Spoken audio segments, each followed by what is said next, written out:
Hello students, अस्सलाम वालेकुम। उम्मीद है कि आप लोग सब खैरियत से होंगे। तो आज हम पढ़ने वाले स्टूडेंट क्लास 11 की मैथमेटिक्स, और आप सब जानते होंगे कि हम आज स्टार्ट करेंगे क्वेश्चन नंबर 5 से 6.2 एक्सरसाइज का। प्रीवियस वीडियो में मैंने 4 क्वेश्चन को कंप्लीट करा चुका हूं। आज हम स्टार्ट करेंगे क्वेश्चन नंबर 5 से। जितने होंगे इस वीडियो में इंशाल्लाह कवर करेंगे, तो बहुत आसान करूंगा। और स्टूडेंट, वीडियो स्टार्ट करने से पहले आप लोग सबसे गुजारिश है कि अभी तक आपने मेरे चैनल को सब्सक्राइब नहीं किया है और बेल आइकन प्रेस करके ऑल पे क्लिक नहीं किया है तो कर लें, ताकि मेरे आने वाले वीडियोस की नोटिफिकेशन आप लोगों को मिल जाए। वीडियो अच्छी लगे तो लाइक जरूर कर दीजिएगा और कमेंट करके बताइएगा कि आपको इस वीडियो से कोई फायदा हुआ या नहीं। क्लियर है? चलो पे सवाल की तरफ बढ़ते हैं। सवाल ये है कि अगर इफ का मतलब क्या होता है? अगर द सम ऑफ 8 टर्म्स, जिसको हम कैसे लिखते हैं? सम ऑफ 8 टर्म्स को हम कैसे लिखेंगे? तो आप बोलेंगे सर ए सेट के लिख देंगे तो ये बताएगा क्या? 8 टर्म के सम को। क्या बताएगा? 8 टर्म के सम को बताएगा। क्लियर है? 8 टर्म का सम है किसका? एपी का। बता दिया है एपी है। क्लियर है? क्योंकि मैंने तो बताया था कि ये जो फॉर्मूला आपके सामने लिखा हुआ है सिर्फ वैलिड किसके लिए है? एपी। अगर सीक्वेंस या सीरीज एपी है तो ये फॉर्मूला सम के लिए क्लियर है। नहीं है? ओके, वैलिड है। क्लियर है? चल आगे बढ़ते हैं। क्या लिखा हुआ है? 64।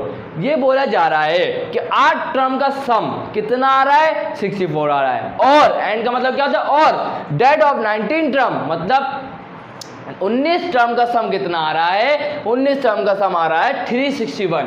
कितना आ रहा है? 361। तो हमें बताएं, क्या बताएं? फर्स्ट टर्म क्या होगी, कॉमन डिफरेंस क्या होगा, और सम ऑफ 31 टर्म्स कितना होगा। चलें यार डेटा बनाएं और इसको अच्छी तरीके से क्लियर करते हैं कॉन्सेप्ट को। चलें सबसे पहले हेयर करके सॉल्व करके हेयर लिखेंगे। हेयर करके क्या लिखेंगे? ए सेट। ए सेट क्या बता रहा है? Sum of 8 terms. Sum of 8 terms किसके बराबर है? 64 के। तो मैं पहले लिख दूंगा यहाँ पर 64 लिख दूंगा। क्लियर है? यहाँ तक इंशाल्लाह क्लियर होगा। उसके बाद क्या लिखा? And date of 19 term. 19 term को मैं कैसे लिखूंगा? सम को S19 करके लिखूंगा। कितना है? 361 है, तो ये आ जाएगा 361 आ जाएगा। उसके बाद बोला क्या जा रहा है? फर्स्ट टर्म को हम क्या बोलते हैं? ए बोलते हैं। तो ये आ जाएगा, हमें मालूम करना है। डी क्या होता है? कॉमन डिफरेंस होता है, वो भी हमें मालूम करना है। S31 है। S31 मतलब 31 टर्म का सम बताए, तो ये तो हमें मालूम करना है। क्लियर है? सिर्फ हमें 2 चीजें दे दी गई। 8 टर्म का सम दे दिया गया और 19 टर्म का सम दे दिया गया, और बोला ये जा रहा है कि फर्स्ट टर्म बता दें, कॉमन डिफरेंस बता दें और 31 टर्म का सम बता दें। तो बहुत आसान सवाल है, जल्दी से करेंगे। सबसे पहले काम ये देखें, 31 टर्म का सम आप जब तक नहीं बता सकते जब तक आपके पास ए ना हो डी ना हो। क्लियर है? और इसके साथ साथ एन भी होना चाहिए। नहीं, एन तो हमारे पास है। क्लियर है? तो सिर्फ हमें ए और डी पता होगा तो हम 31 टर्म का सम बता सकते हैं। क्लियर है? तो सबसे पहला मकसद क्या होगा? हमें ए या डी की पहले वैल्यू हासिल करेंगे, उसके बाद एक ही कर लेंगे, जो भी पहले आ रही हो कर लेंगे। सबसे पहला काम ये है स्टूडेंट, देखें हमारे पास एसएन का फॉर्मूला लिखा हुआ है। क्या है एसएन का फॉर्मूला? क्या है? A n divided by 2a plus n-1 d. ये आ गया एन टर्म का फॉर्मूला, है ना, सम का फॉर्मूला। तो अब क्या करेंगे? देखिए हमारे पास 8 टर्म का सम दिया हुआ है। कितना दिया हुआ है? 64। तो यहाँ पर सबसे पहले लिखूंगा S8। अगर अब यहाँ पे मैंने n की जगह क्या लिख दिया? 8 लिख दिया। तो अब यहाँ भी क्या आ जाएगा? 8 डिवाइडेड बाई 2a प्लस 8-1 कितना होता है? 7 होता है। क्लियर है? तो यहाँ हो जाएगा 7d। क्लियर है? बहुत आसान काम कर रहा है स्टूडेंट। हमने n की जगह उसकी वैल्यू रख दी। n की वैल्यू कितनी है? 8-1 कितना होता है? 7। तो 7 आ गया, और मल्टीप्लाई किससे हो रहा था? कॉमन डिफरेंस मतलब d से, तो ये आ गया d। बहुत आसान काम कर रहा है। तो आए देखें 2 1 2 2 4 8। तो S8 किसके बराबर था? सम ऑफ 8 टर्म किसके बराबर था? आप बोलेंगे सर 64 के बराबर है। इसका मतलब मैं इसकी जगह पे क्या लिख सकता हूँ? 64 लिख सकता हूँ। तो यहाँ आ जाएगा 64, और यहाँ क्या बचा? 4। ये आ गया 4, उसके बाद यहाँ क्या बचा? 2a प्लस का 7d आ गया। यहाँ तक कोई मुश्किलात इंशाल्लाह नहीं होगी? कोई मुश्किल है? नहीं होगी बिल्कुल इंशाल्लाह। चलें अब क्या करता हूँ, ये 4 जो है जहाँ पर मल्टीप्लाई हो रहा है इक्वल टू को दूसरी साइड ले जाता हूँ, क्या होगा? डिवाइड हो जाएगा। तो यहाँ पर 64 डिवाइडेड बाय 4 बराबर आ जाएगा किसके? 2a प्लस 7d के। आए ज़रा को देखते कट रहा है तो काट देंगे, बंदा छोड़ देंगे। क्लियर है? चलें तो यहाँ देखिए 4 1 4 4 1 4 2 इसको दिया, 4 6 24। तो हमारे पास क्या आ गया 16 बराबर आ गया 2a प्लस 7d के, और मैंने इसको बोल दिया इक्वेशन नंबर 1 बोल दिया। काम खत्म नहीं हुआ, सिर्फ अभी थोड़ा सा काम हुआ है। क्लियर है? चले बहुत आसान काम आगे करते हैं। वही काम जो हमें अभी करा है, अब हम किसके लिए करेंगे? इसके लिए करेंगे।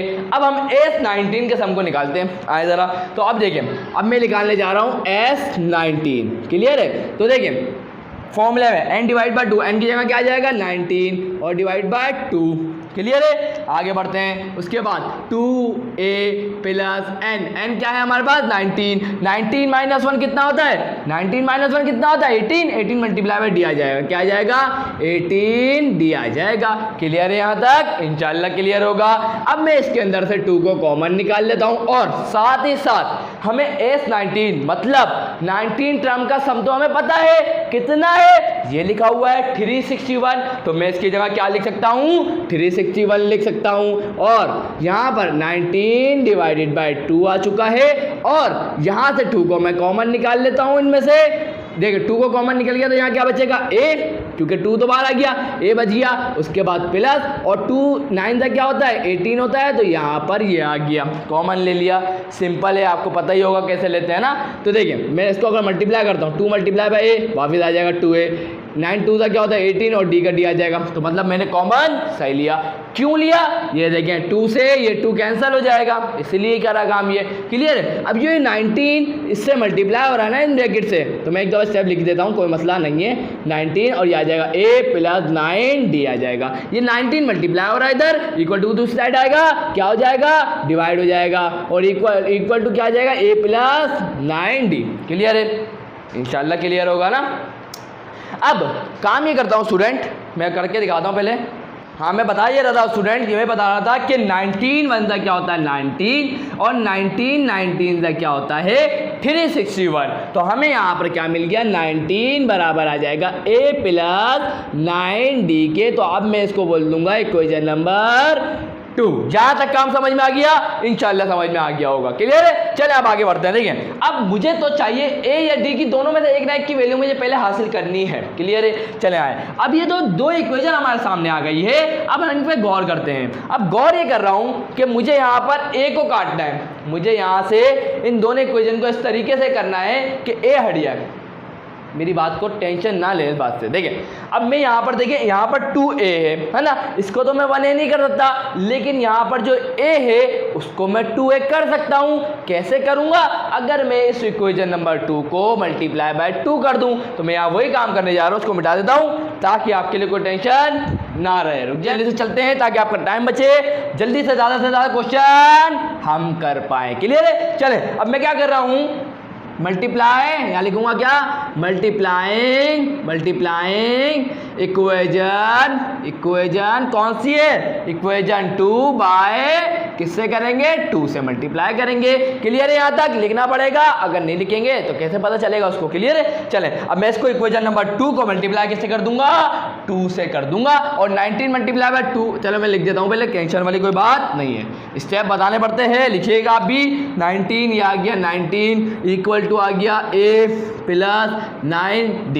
हम इस पूरी इक्वेशन को किससे मल्टीप्लाई कर रहे हैं 2 से मल्टीप्लाई कर रहे हैं। तो 19 2 का क्या होता है 38 होता है। 2 मल्टीप्लाई बाय a क्या होगा 2a हो जाएगा। 9 2 का क्या होता है 18 होता है। अब मैंने इसको क्या बोल दिया, अब जो मेरे पास आई इक्वेशन नंबर 3 बोल दिया। क्लियर है? यहाँ तक इंशाल्लाह क्लियर होगा। अब मैं क्या कर रहा हूँ स्टूडेंट, अब मैं क्या करूँगा ध्यान से देखिएगा।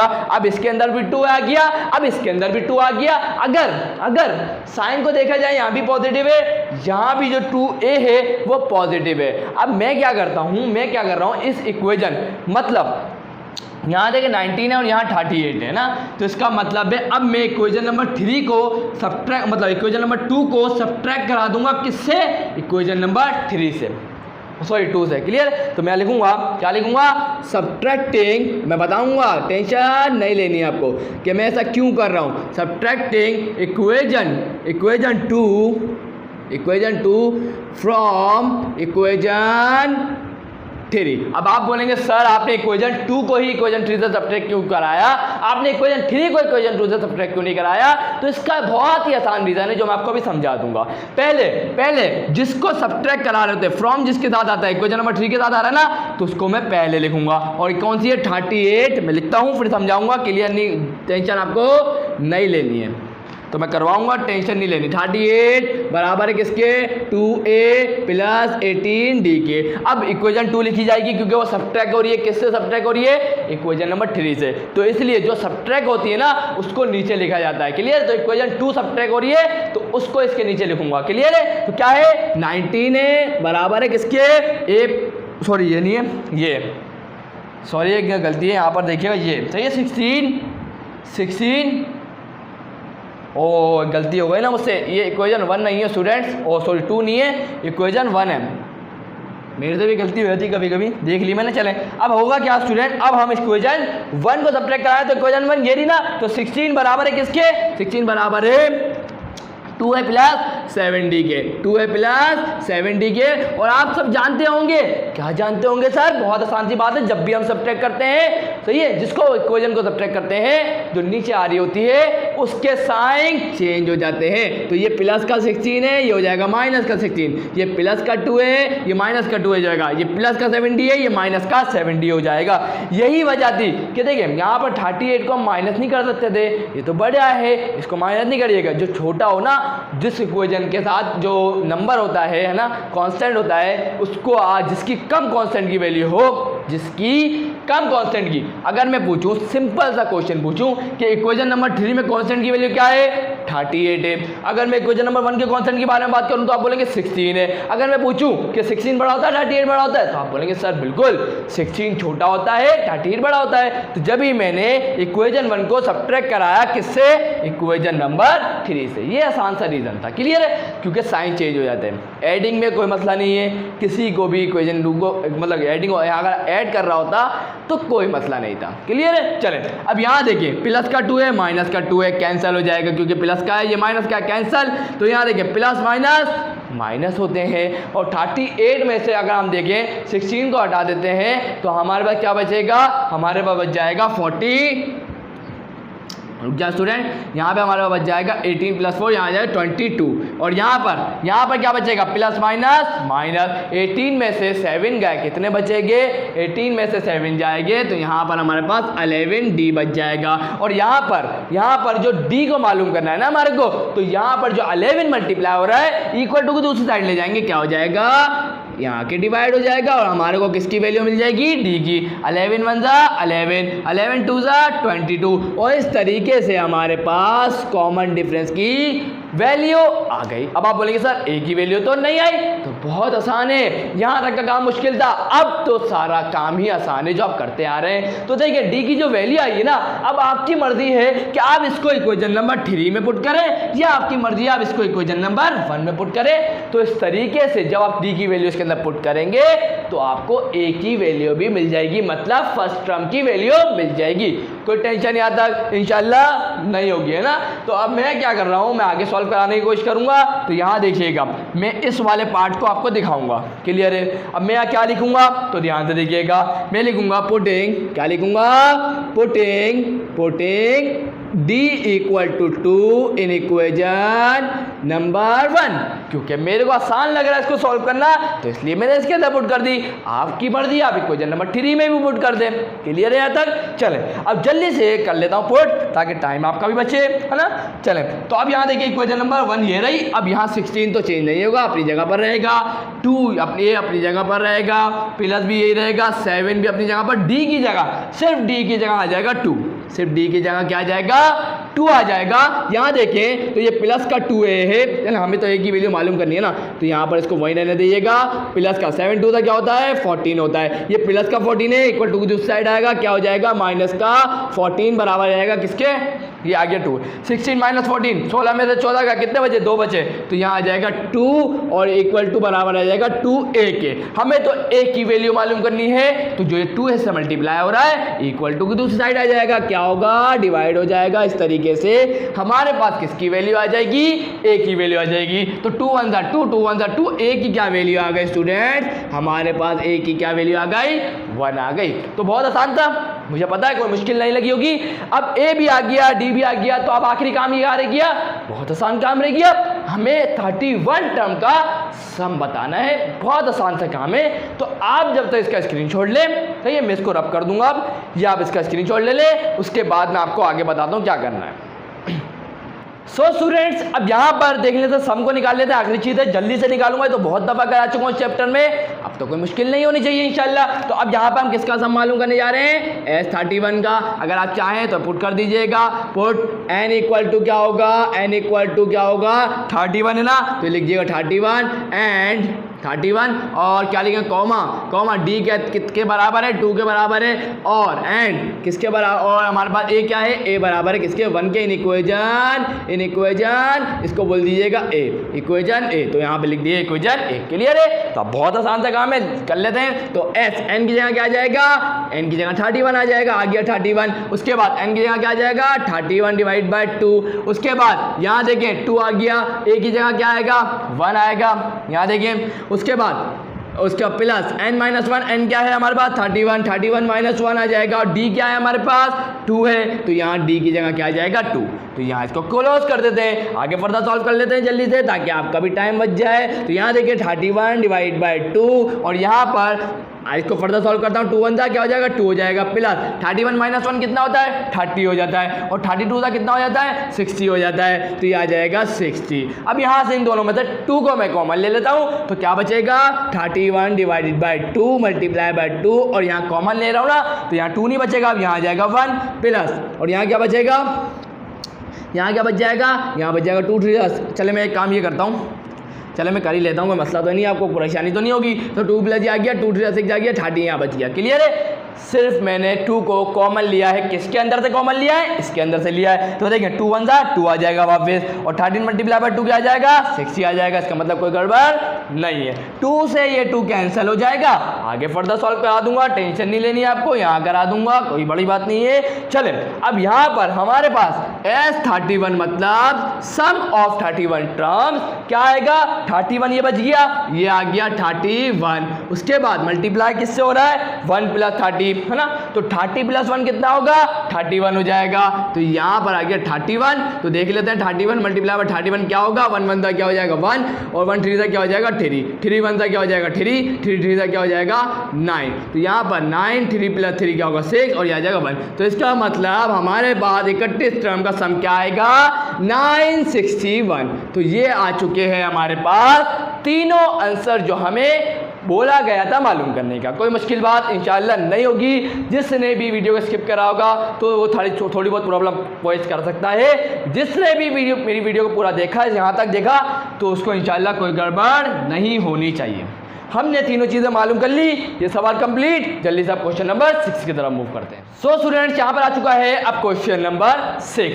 क्या बोल रहे हैं, आए जरा देखते हैं क्या लिखा हुआ है। Find the sum to 20 terms of an AP बता दिया, मतलब हम जो फॉर्मूला यूज कर देते हैं वो यही है। क्लियर है। चलें, कितने टर्म का सम है, 20 टर्म का सम है। कैसे लिखूंगा, S20 करके लिखूंगा, मालूम करना है, सिर्फ क्वेश्चन मार्क डाल दिया। क्लियर है। उसके आगे क्या लिखा हुआ है, जिसकी, हुज का मतलब क्या होता है, जिसकी 4 टर्म मतलब T4 पढ़ा है ना, 6.1 एक्सरसाइज में बहुत पढ़ा दिया है। क्लियर है। 4 टर्म क्या है, 7 है, और 7 टर्म मतलब T7 क्या है, 13 है। T4 क्या है, 7 है, और T7 क्या है, 13 है। अब हमसे ये बोला जा रहा है कि सम बता दो 20 टर्म्स का। पहली बात, फॉर्मूले पे, जो सम का फॉर्मूला है ना हमारे पास एपी के, वो फॉर्मूले पे गौर करें। क्या नजर आया, हमें n की वैल्यू तो पता है, क्योंकि बता दिया 20 टर्म का सम 20 क्या है, n की वैल्यू है। क्लियर है। हमें क्या नहीं पता, हमें तो a नहीं पता, हमें d नहीं पता। अगर a और d पता चल जाए तो हम आसानी से 20 टर्म का सम बता सकते हैं। क्लियर है। अब आप बोलेंगे सर यहाँ तो टर्म दे दी, पिछले वाले में तो सम दिया था।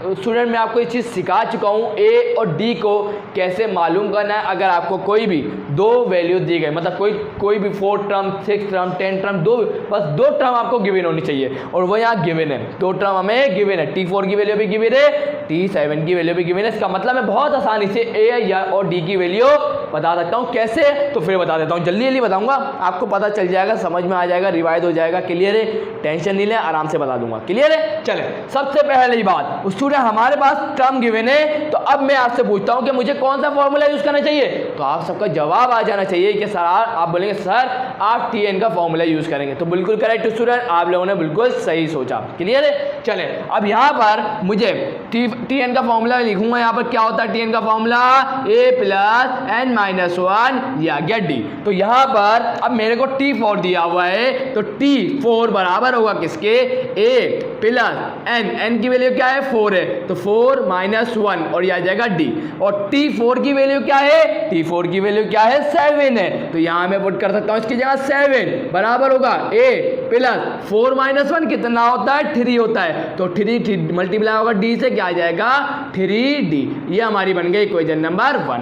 अब मैं यहां पर किसके लिए काम करूंगा, अब मैं यहां काम करूंगा T7 के लिए। तो याद रखिएगा T7 बराबर होगा किसके, T7 बराबर होगा a प्लस n की जगह क्या आ जाएगा 7 माइनस 1 और d की जगह d रहेगा, सिर्फ n की जगह क्या आ जाएगा 7।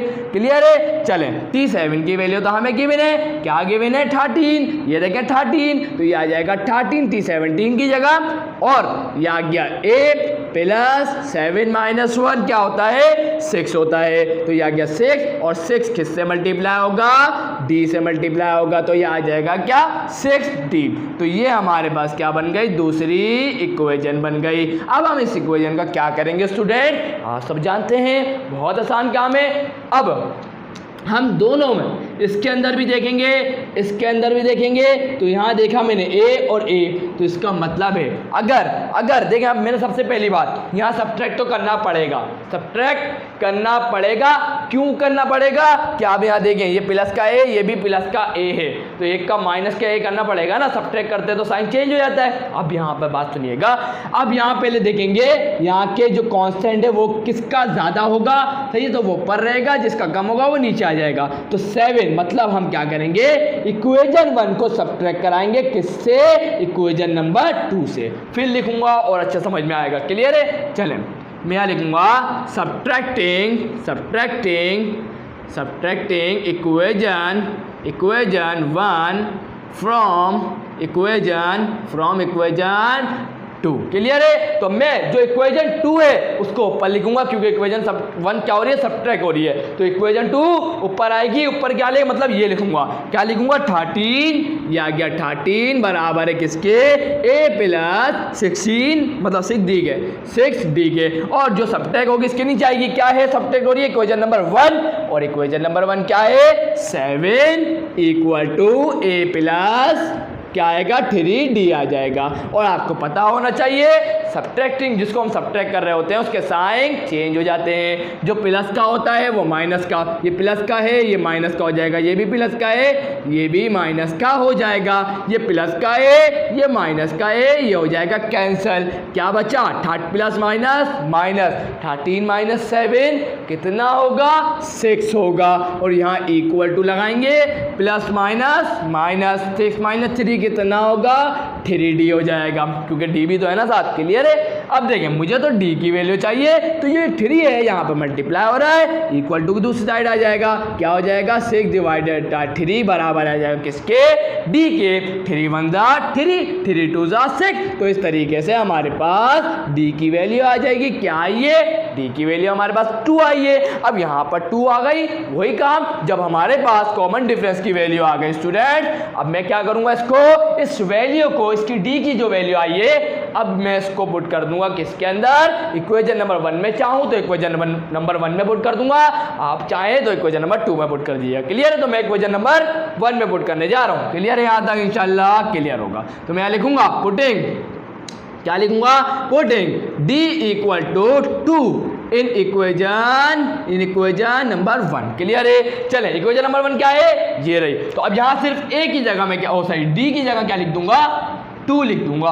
बहुत आसान काम है। 7 बराबर आ जाएगा a प्लस 3, d की जगह क्या आ जाएगा 2 आ जाएगा। 7 इक्वल टू a प्लस 3 2 जा 6, ये प्लस का 6 है, इक्वल टू दूसरी साइड आएगा क्या हो जाएगा माइनस का 6 हो जाएगा, और 7 माइनस 6 क्या होता है 1 होता है। तो इस तरीके से हमारे पास a की वैल्यू भी आ गई। अब इस a और d की जब वैल्यू पता है तो अब हम क्या मालूम कर सकते हैं 20 टर्म का सम मालूम कर सकते हैं। तो यहाँ पर 4s20 क्लियर है। तो s20 के लिए हम किसको यूज करेंगे sn बराबर होता है किसके n डिवाइडेड बाई 2 के a प्लस n माइनस 1 और आता है d। क्लियर है। ये सम टू n टर्म का फॉर्मूला है। क्लियर है। चलें अब यहाँ पर हमें 10 की वैल्यू क्या गिवन है 20, और यहाँ लिख भी दीजिएगा पुटिंग इसको मैं इक्वेशन नंबर क्या बोल देता हूँ, इसको मैं इक्वेशन नंबर c बोल देता हूँ। क्लियर है। तो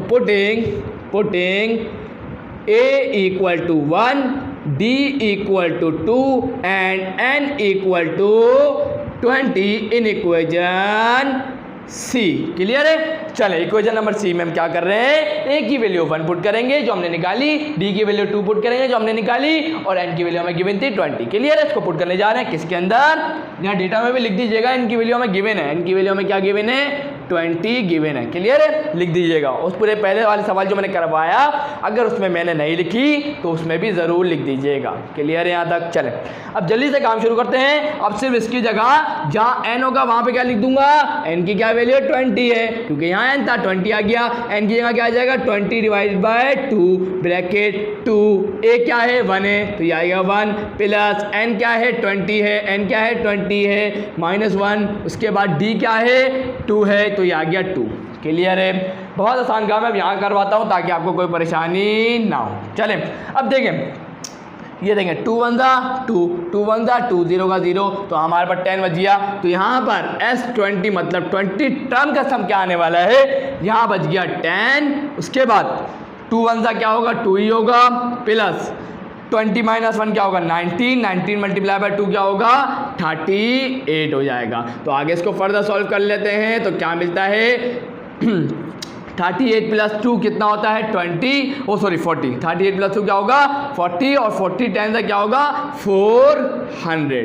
तो ये हमारे पास सम आ चुका है स्टूडेंट्स कितनी टर्म का 20 टर्म का, जो हमसे पूछा गया था। हमने उस काम को कंप्लीट कर लिया। तो अब आप इसका स्क्रीनशॉट ले लें, मैं आपको इसका आंसर बता देता हूँ। सो स्टूडेंट्स आंसर बिल्कुल करेक्ट है। तो अब जल्दी से कर लेते हैं क्वेश्चन नंबर 7 को। सो स्टूडेंट्स यहाँ पर आ चुका है अब क्वेश्चन नंबर 7। क्या लिखा हुआ है हाउ मेनी टर्म्स, जब भी लिखा हुआ आ जाए हाउ मेनी टर्म्स तो इसका मतलब क्या होता है n बताना है। क्या बताना है n, how many terms of the series ये लिखा हुआ आ जाए इसका मतलब क्या होगा n की वैल्यू बतानी है। ये आपको सीरीज दे दी गई है। कैसे पता चला, मैंने आपको बोला था प्लस भी आ सकता है माइनस भी आ सकता है, इसका मतलब क्या होगा सीरीज होगी। क्लियर है। और आगे ये बोलती हैं कि वो जो मतलब सीरीज है वो सम कितना बना रही है 90, मतलब इसका मतलब क्या हो गया एसएन की वैल्यू हमें गिवन है। मैं आपको डेटा बनवाऊंगा तो ज्यादा अच्छे से क्लियर कर पाऊंगा। क्लियर है। चलें डेटा में क्या लिखूंगा देखें। ए क्या होता है, आप बोलेंगे सर ए होती है फर्स्ट टर्म क्या है माइनस का 8 है तो ये आ जाएगा a इक्वल टू माइनस का 8। अब मैं आपसे बोलूं कि d क्या होता है तो आप बोलेंगे सर क्या होता है T2 माइनस का T1 बराबर किसके होगा। देखिए T2 क्या है माइनस का 6, T1 क्या होगा माइनस का 8। मेरे को आपको बताऊं यहाँ पे बहुत सारे स्टूडेंट मिस्टेक कर देंगे, इसलिए बोल रहा हूँ कि यहाँ पर जब भी माइनस वाली आ जाए ना तो बहुत संभल के काम करिएगा। क्यों, देखिए माइनस का 6 T2 आ गया, ये आ गया माइनस का 6, माइनस ये तो फॉर्मूले का है ना, ये तो मैंने बताया मालूम करने का तरीका क्या है, बीच में माइनस आता है और जो ये माइनस है माइनस का 8 वो तो अलग लिखा जाएगा। ये बताने का मेरा मकसद है। क्लियर है। तो माइनस का 8 ये अलग है, फर्स्ट टर्म का है ये माइनस का 8, ये माइनस इसका है। क्लियर है। चलें तो बराबर किसके आएगा, ये माइनस का 6 आ गया, ये माइनस माइनस प्लस हो गया और ये आ गया 8। 8 में से 6 गया, कितने बचेंगे? 2 बच जाएंगे। कॉमन डिफरेंस कितना आ गया? 2 आ गया। क्लियर है? चले अब क्या रह गया? n हमें मालूम करना है। क्लियर है? और हमें Sn क्या दिया हुआ है? Sn हमें दिया हुआ है स्टूडेंट्स 90। Sn हमें क्या दिया हुआ है? 90। क्लियर है? तो बहुत आसान है स्टूडेंट्स। चले आए करें, काम शुरू करें। आप बोलेंगे सर बिल्कुल क्यों देर कर रहे हैं, टाइम क्यों वेस्ट कर रहे हैं? तो जल्दी तक करा देता हूँ, टेंशन नहीं लेनी। Sn का फॉर्मूला क्या है? जल्दी बता दें। n divide by 2 2a plus n minus 1d। इंशाल्लाह अभी तक तो याद हो चुका होगा। चले अब n की क्या वैल्यू थी? n की वैल्यू तो हमें मालूम करनी, सॉरी Sn की क्या वैल्यू है? 90। Sn की क्या वैल्यू है? 90। उसके बाद n डिवाइडेड बाई 2 आ जाएगा और यहाँ पर देखा जाए तो मैं ये वाला ब्रैकेट लगा देता हूँ, टेंशन वाली कोई बात नहीं है। 2 क्या है? आ गया 2। a क्या है? a हमारे पास माइनस का 8 है। a क्या है हमारे पास? माइनस का 8। उसके बाद प्लस है, उसके बाद n माइनस 1 आ जाएगा। और d क्या है हमारे पास? d की वैल्यू आया ज़रा दिखाऊं तो क्या है? 2 है। d की वैल्यू क्या है? ये 2 है, तो ये आ जाएगा 2। क्लियर है यहाँ तक? फर्दर सॉल्व करते हैं। ये जो 2 है यहाँ पर डिवाइड हो रहा है, वो इक्वल टू दूसरी साइड जाएगा, 90 से मल्टीप्लाई होगा तो 90 मल्टीप्लाई बाय 2 हो जाएगा और ये n बच जाएगा यहाँ पर। उसके बाद 8 2 का क्या होता है? 16 होता है, तो ये हो जाएगा माइनस का 16। उसके बाद प्लस 2 मल्टीप्लाई बाय n, ये हो जाएगा 2n। माइनस प्लस क्या होगा? माइनस 2 1 का क्या होगा? 2। क्लियर है यहाँ तक? इंशाल्लाह क्लियर होगा। चलें आगे फर्दर सॉल्व करते हैं। 19 मल्टीप्लाई बाय 2 कितना होगा? 180 होगा, तो ये आ गया 180। n आ गया। उसके बाद माइनस माइनस क्या होगा? प्लस होगा, तो ये हो जाएगा माइनस का 18 प्लस का 2n। आगे इसको फर्दर सॉल्व करेंगे तो 180 बराबर आएगा n। माइनस का 18 मल्टीप्लाई बाय n क्या होगा? माइनस का 18n प्लस प्लस क्या होगा? प्लस हो जाएगा 2n मल्टीप्लाई बाय n क्या हो जाएगा? 2n का स्क्वायर हो जाएगा। क्लियर है यहाँ तक? अब यहाँ देखिए ये प्लस का 180 है, इक्वल टू दूसरी साइड आएगा क्या हो जाएगा? माइनस का 180 हो जाएगा। तो मैं इसको कैसे लिखूंगा? प्लस का 2n स्क्वायर अपनी जगह पर है, ये माइनस का 18n अपनी जगह पर है, ये प्लस का 180 था, इक्वल टू दूसरी साइड आएगा माइनस का 180 हो गया और इक्वल टू क्या हो जाएगा? 0 हो जाएगा। अब मैं बात करता हूँ कि 2 को मैं इसके अंदर से कॉमन नहीं ले सकता। आप बोलेंगे सर बिल्कुल ले सकते हैं, तो मैं ले लेता हूँ उसके अंदर से 2 को कॉमन ले लेता हूँ। यहाँ क्या बचेगा? n का स्क्वायर माइनस 2 9 का क्या होता है? 18 होता है, तो यहाँ 9 आ गया। उसके बाद 2 9 का 18 होता है और ये 0 आ जाएगा, इक्वल टू 0। यहाँ जो ये 2 है मल्टीप्लाई हो रहा है, आगे करवा देता हूँ। यहाँ जो ये 2 है मल्टीप्लाई हो रहा है, इक्वल टू दूसरी साइड जाके क्या होगा? डिवाइड होगा, और 0 से डिवाइड होगा तो कुछ भी 0 से डिवाइड करेंगे वो 0 ही रहता है। क्लियर रहती बात? चले आगे बढ़ते हैं। तो यहाँ क्या बचेगा? n का स्क्वायर माइनस का 9n और माइनस का 90 इक्वल टू 0। अगर आप इस पे गौर करें तो ये क्वाड्रेटिक इक्वेशन नहीं बन गई? आप बोलेंगे सर बिल्कुल बन गई, क्योंकि n का स्क्वायर, उसके बाद n की पावर 1 है, उसके बाद n की पावर 0 है। इसका मतलब ये एक क्वाड्रेटिक इक्वेशन है। तो अब सबसे पहले ये देख लेते हैं कि इसके रूट बनेंगे। बिल्कुल बनेंगे, आए चेक करते हैं ज़रा। आए तो यहाँ पर मैं क्या लिखूंगा? 19 को मल्टीप्लाई करूंगा किससे? n स्क्वायर के कोफिशिएंट से, मतलब थर्ड टर्म को मल्टीप्लाई करेंगे फर्स्ट टर्म के कोफिशिएंट से, और n स्क्वायर का कोफिशिएंट क्या है? 1 है, तो 19 1 क्या होगा? 90। अब इसका एलसीएम ले लेंगे, तो यहाँ पे क्या आएगा? 2 से स्टार्ट करूंगा तो 2 4 8, 1 इसको दूंगा, 2 5 10, क्या होगा?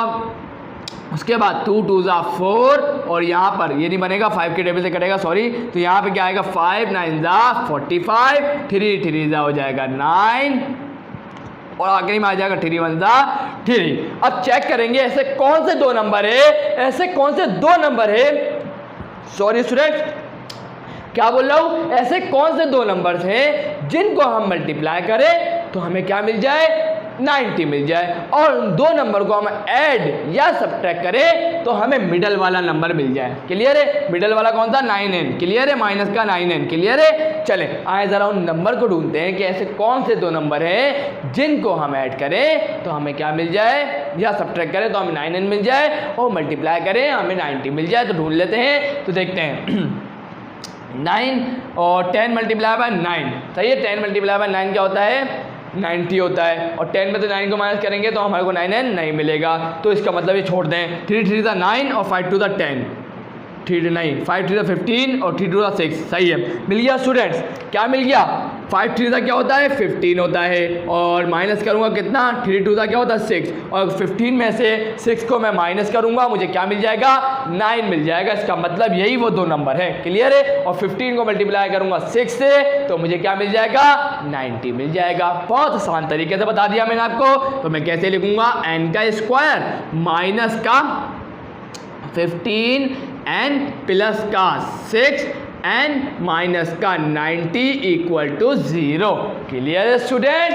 उम्मीद है क्लियर होगा। मैं ये 6 जो है पहले लिख देता हूँ, है 6 जो पहले लिख देता हूँ, कोई मसला नहीं है, लेकिन आप भी कर सकते हैं। प्लस का 6n माइनस का 15n। क्लियर है? तो आगे से सॉल्व कर ले। आगे क्या करते हैं आपको पता ही होगा स्टूडेंट्स, क्योंकि आप लोग बहुत समझदार बच्चे हैं ना। और एक बात का ख्याल रखिएगा कि यहाँ पर मैंने माइनस का 15 क्यों लिखा, क्योंकि मुझे पता है माइनस प्लस क्या होता है माइनस, और बड़े नंबर का साइन आता है हमेशा। बड़ा नंबर कौन है 15 है, तो इसका माइनस का साइन आ जाएगा, और 15 माइनस 6 क्या आ जाएगा 9।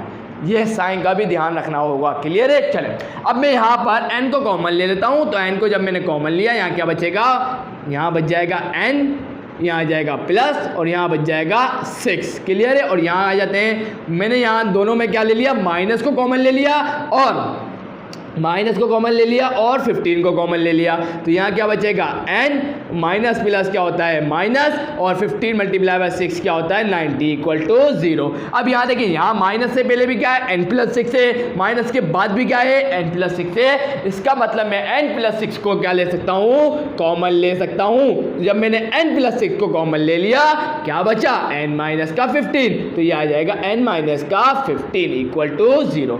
ये आपको पता होना चाहिए, मैंने तो फिर भी आपको डिटेल में बता दिया। ये वैसे आपको पता होना चाहिए कि फैक्टराइज कैसे करेंगे। क्लियर है?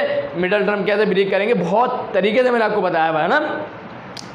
चलें अब यहाँ पर दो ब्रैकेट मल्टीप्लाई हो रहे हैं और इक्वल टू 0 है, और आप सब जानते हैं इस कंडीशन में हम क्या करते हैं, आइदर और करते हैं। तो यहाँ आएगा आइदर और यहाँ आ जाएगा और। क्लियर है? यहाँ तक इंशाल्लाह क्लियर होगा। तो अब यहाँ लिखूंगा n प्लस 6 इक्वल टू 0 है, या तो n माइनस 15 इक्वल टू क्या है 0 है। ये प्लस का 6 है, इक्वल टू दूसरी साइड जाएगा, क्या हो जाएगा माइनस का 6 हो जाएगा। और ये माइनस का 15 है, इक्वल टू दूसरी साइड जाएगा, क्या हो जाएगा पॉजिटिव 15। अगर मैं आपसे पूछूं कि इन दोनों में से कौन सी n की वैल्यू सही है, तो आपका क्या जवाब होगा? आप बोलेंगे सर ये वाली वैल्यू सही है ना, आप यही बोलोगे। क्यों? इसकी वजह क्या है आपको पता हो जाना पता हो मुझे, मैं आपको फिर भी बता देता हूँ, बहुत सारे स्टूडेंट को पता होगी।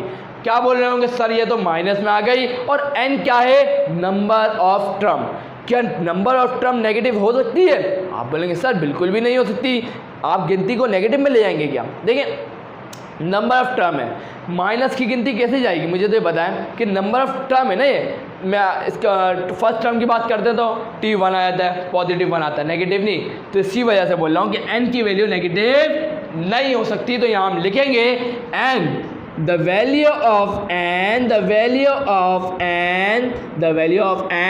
cannot be negative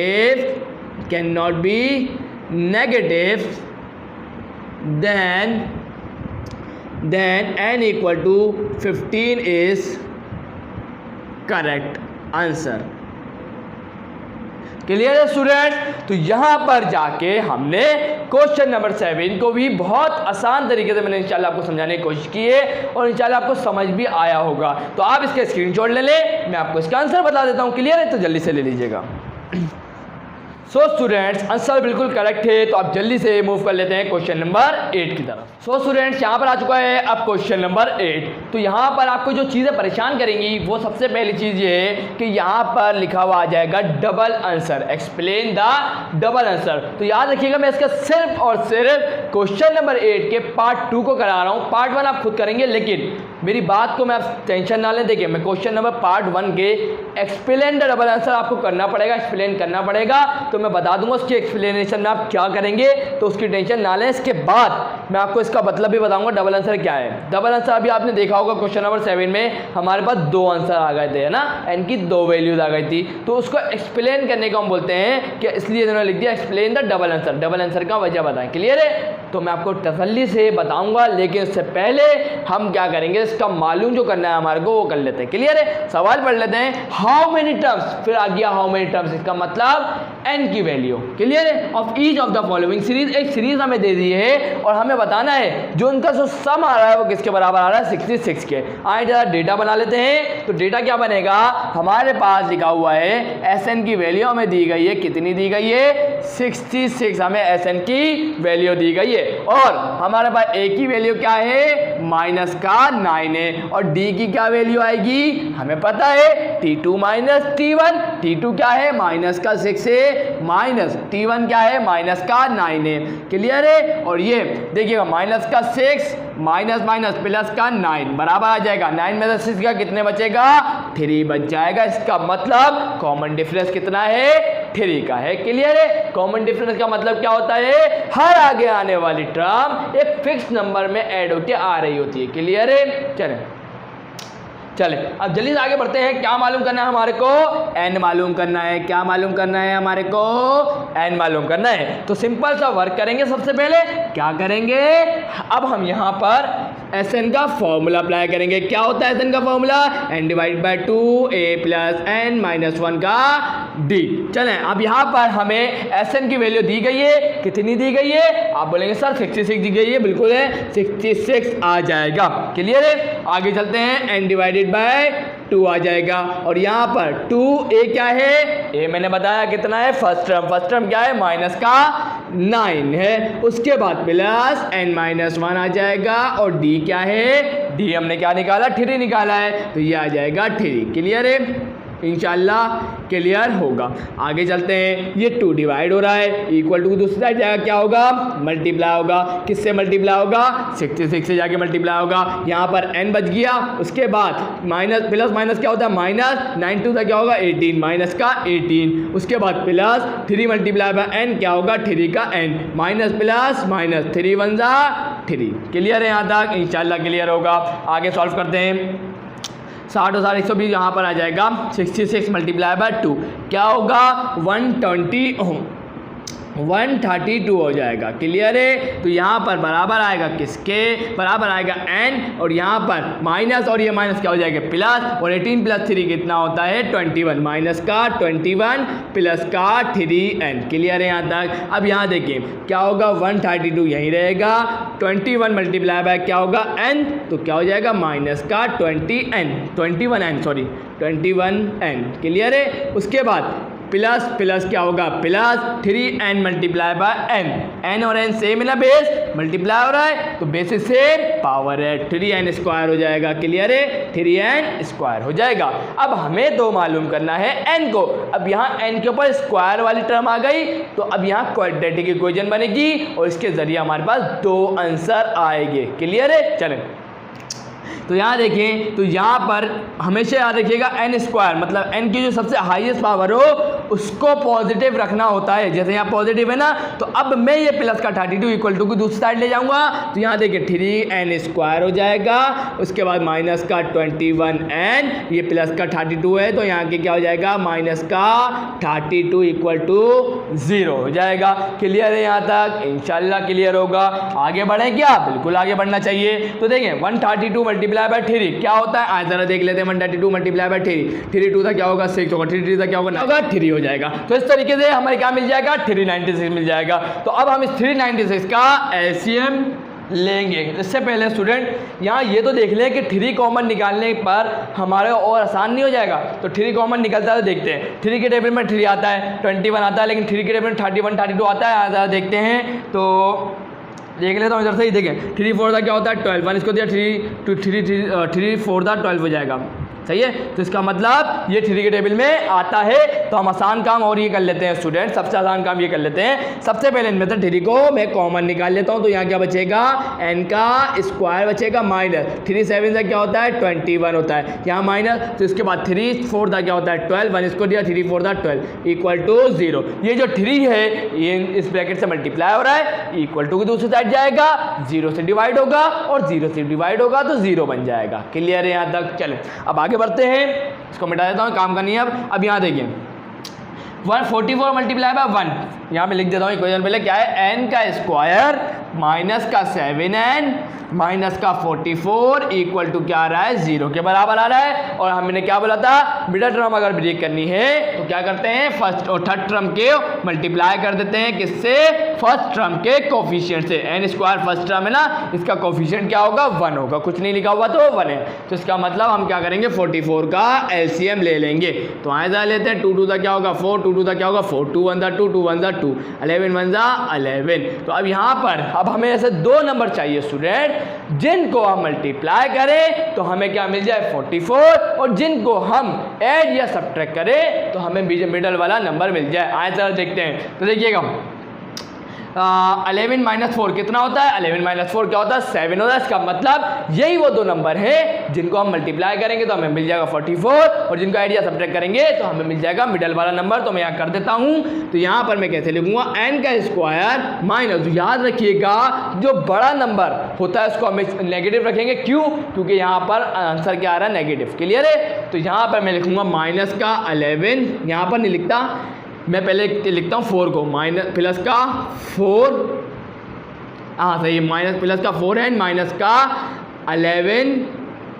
क्लियर है, इंशाल्लाह क्लियर होगा। उसके बाद माइनस का 44 इक्वल टू 0। क्लियर है। आए जरा इसको फर्दर सॉल्व करें तो ध्यान से देखिएगा, माइनस प्लस क्या होता है माइनस, 11 में से 4 का कितना बचेंगे, माइनस का 7 है, इसका मतलब करेक्ट है। तो आगे फर्दर सॉल्व करेंगे। इसके अंदर से इन दोनों में से मैं किसको कॉमन निकाल सकता हूँ, n को कॉमन निकाल सकता हूँ। तो n कॉमन आ गया, क्या बचेगा यहाँ पर, एक n यहाँ बच जाएगा, प्लस यहाँ बचेगा 4 बच जाएगा, क्योंकि यहाँ से तो n कॉमन आ चुका है। अब यहाँ देखिए माइनस यहाँ भी है, माइनस यहाँ भी है, तो माइनस को मैंने ले लिया कॉमन और 11 को मैंने ले लिया कॉमन, क्या बच गया, n बच गया। और माइनस प्लस क्या होता है, माइनस होता है, और 11 4 का क्या होता है 44 होता है। क्लियर है, बिल्कुल आसान चीज थी ये। तो अब यहाँ देखिए, यहाँ भी n प्लस 4, यहाँ भी n प्लस 4, तो मैं n प्लस 4 को ले लिया मैंने कॉमन, क्या बच गया, n बच गया और ये माइनस का 11, तो ये आ गया n और ये माइनस का 11 बराबर आ गया किसके, 0 के। और मैंने आपको बताया 2 ब्रैकेट मल्टीप्लाई हो और 0 इक्वल टू 0 आ जाए, इसका मतलब आइदर और करेंगे, क्योंकि इनमें से एक ना एक तो 0 होना चाहिए। क्लियर है। चलें, तो यहाँ पे मैं क्या लिखूंगा क्या कि n प्लस 4 इक्वल टू 0 होगा, या तो n माइनस का 11 बराबर होगा किसके, 0 के। ये प्लस का 4 है, इक्वल टू दूसरी साइड जाएगा, क्या हो जाएगा माइनस का 4 हो जाएगा, और ये माइनस का 11 है, इक्वल टू दूसरी साइड जाएगा, क्या हो जाएगा पॉजिटिव 11 हो जाएगा। अब तो हमें तो अपने आंसर को एक्सप्लेन भी तो करना है कि ये जो डबल आंसर आए हैं उनको एक्सप्लेन करके बताओ कि ये क्यों है, क्या है वजह बताने। आए जरा एक्सप्लेन करते हैं। To explain the double answer, क्या लिखेंगे, to explain the double answer. Clear है। चलें, तो डबल आंसर हम क्या करेंगे, हम क्या लेंगे, सबसे पहले तो हम ले लेंगे n की जो पॉजिटिव वैल्यू, देखिए आप सबसे आपको हमेशा फोकस करना है पॉजिटिव वैल्यू पर, क्योंकि n जो है एक सीरियल नंबर है, वो नेगेटिव नहीं हो सकता ना। तो सबसे पहले मैं क्या लूँगा, वी हैव टेकन है ये, या मैं लिखता हूँ वी टेक। सो स्टूडेंट्स, यहाँ पर मैंने आपका काम कर दिया आसान, तो आप ध्यान से देखिएगा आपको किस तरीके से एक्सप्लेन करना है। क्या लिखा मैंने, to explain the double answer we take the first 11 term. देखिए जो पॉजिटिव होता है उसको मैंने बताया लेना है, तो फर्स्ट 11 टर्म्स हम ले लेंगे। फर्स्ट 11 टर्म मतलब शुरू की 11 टर्म्स को हम ले लेंगे। 3 टर्म तो हमें पता थी, बाकी हमें मालूम करनी थी। कैसे मालूम करते हैं आगे की टर्म, बहुत आसान है स्टूडेंट, हमें पता है कॉमन डिफरेंस, हर अगले आने वाली टर्म एक फिक्स नंबर को ऐड करने पर आ रही होती है। क्लियर है। तो आए देखें, -3 के बाद आने वाली टर्म क्या होगी, हम उसके अंदर किसको ऐड कर देंगे, 3 को। तो -3 + 3 क्या होगा, 0 हो जाएगा ना। तो यहां मैंने लिख दिया 0। यहाँ लिख दिया मैंने 0। उसके आगे वाले आने वाली टर्म क्या होगा, हम 0 के अंदर आप किसको ऐड करेंगे, 3 को, तो 0 + 3 क्या होगा 3, तो ये आ गया 3। अब 3 के अंदर हम किसको ऐड करेंगे 3 को, तो क्या आ जाएगा 6 आ जाएगा, और 6 के अंदर हम 3 को ऐड करेंगे क्या आ जाएगा 9 आ जाएगा, और 9 के अंदर 3 को ऐड करेंगे 12 आ जाएगा, और 12 में 3 को ऐड करेंगे 15 आ जाएगा, 15 में प्लस करेंगे 3 को 18 आ जाएगा, और 18 में प्लस करेंगे 3 को 21 आ जाएगा। क्लियर है, इस तरीके से गिन भी लीजिएगा।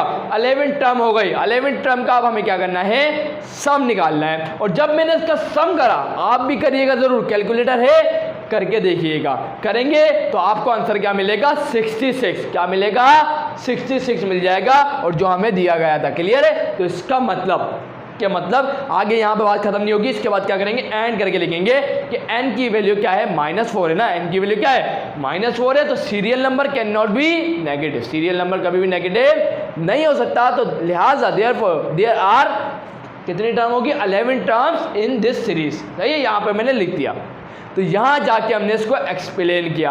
अब बता प्रॉब्लम कहाँ आएगी, आपको प्रॉब्लम आने वाली है क्वेश्चन नंबर 8 के पार्ट 1 के अंदर, तो उसका भी मैं आपको एक्सप्लेन कर देता हूँ डबल आंसर को। क्लियर है, बाकी सब तो यहाँ तक तो सेम रहेगा, यहाँ तक आप आसानी से कर लेंगे क्योंकि मैं आपको समझा चुका हूँ। क्लियर है, उसके बाद एक्सप्लेन कर देता हूँ उसके भी आंसर को, ताकि आप इस तरीके से लिखेंगे। क्लियर है, उसके उसी को एक्सप्लेन कर दूंगा, तो आप मैं लिख देता हूँ पहले। सो स्टूडेंट्स, यहाँ पर मैंने लिख दिया, क्या लिखा देखिए, ये आपके सामने आ गई सीरीज, क्वेश्चन नंबर 8 का पार्ट 1 की क्या आ गई सीरीज दी गई थी, ये आपके सामने है। अब मैंने सबसे पहले यहाँ पर n की जो वैल्यू सॉल्व करके निकाली, क्या निकाली n = 4 और n = 11। यहाँ मसला ये आना था, देखिए तो दोनों वैल्यू n की जो हमारे पास आई है, वो दोनों की दोनों जो वैल्यूज हैं वो क्या है पॉजिटिव है, क्या है पॉजिटिव है। अब इसको कैसे एक्सप्लेन करें, तो बहुत मुश्किल काम तो नहीं है। सबसे पहले कॉमन डिफरेंस पता होना चाहिए। कॉमन डिफरेंस क्या होता है, डी होता है। कैसे मालूम करते हैं, T2 में से T1 को माइनस करके 18 - 21 करके हमें क्या मिलेगा -3।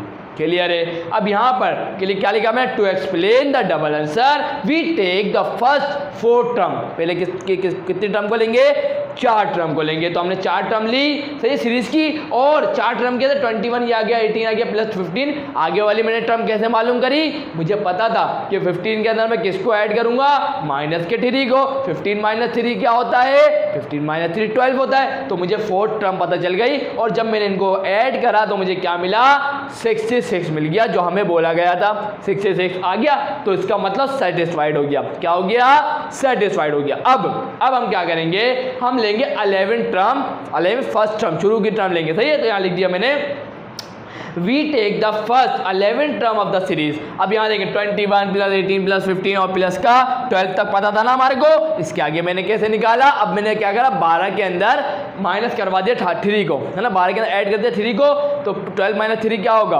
12 - 3 क्या होगा 9 होगा, और 9 - 3 क्या होगा 9 - 3 6 होगा, और 6 - 3 क्या होगा 3 होगा, और 3 - 3 क्या होगा 0 होगा, और 0 - 3 क्या होगा -3 होगा, और -3 - 3 क्या होगा -6 होगा, और -6 - 3 क्या होगा -9 होगा, इक्वल टू की लगाया। अब इनका जब आप सम करेंगे तो आपको क्या मिलेगा 66 मिल जाएगा, जो हमें बोला गया था। इसका मतलब ये भी सेटिस्फाइड है, ये भी सही है, सेटिस्फाइड हो गया, तो इसकी वजह से हमारे दोनों आंसर, दोनों जो n की वैल्यूज आई हैं वो करेक्ट हैं। सही है, तो n की वैल्यू 4 भी हो सकती है या n की वैल्यू 11 भी हो सकती है, यही इस क्वेश्चन का आंसर है। ये मैंने इसलिए एक्सप्लेन करा क्योंकि यहाँ के आप लोग फंस जाते हैं, कंफ्यूज हो जाते हैं, तो इसलिए मैंने बता दिया। तो स्टूडेंट आज की वीडियो में बस इतना ही। तो वीडियो अच्छी लगी तो लाइक ज़रूर करिएगा, चैनल को सब्सक्राइब करके बेल आइकन हिट करके ऑल पे ज़रूर क्लिक करिएगा, ताकि मेरे आने वाले वीडियोस की नोटिफिकेशन आप लोगों को मिल जाए। तो मिलते हैं नेक्स्ट वीडियो में, और वीडियो अच्छी लगी तो कमेंट ज़रूर करिएगा, लाइक करके ज़रूर जाइएगा।